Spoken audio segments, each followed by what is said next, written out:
Hey everyone, welcome back to the channel. In today's video, I'm going to show you how to download repayment statements from Lendio.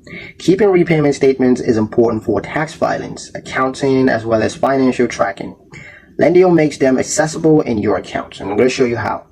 First, log into your Lendio dashboard with your credentials, and then go to the My Loans section. Now select the specific loan for which you need repayment records.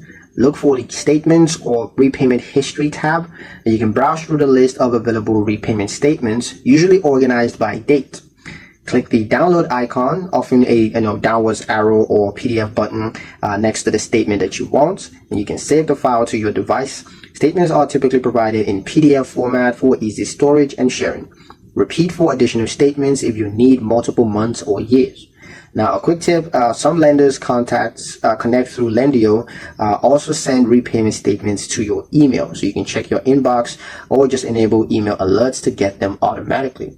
And that's pretty much it for the video, guys. Hope you liked it. Hope you found the information here useful enough. If you did, like, share, and subscribe for more helpful tutorials. Thank you guys for watching, and I'll see you in the next one.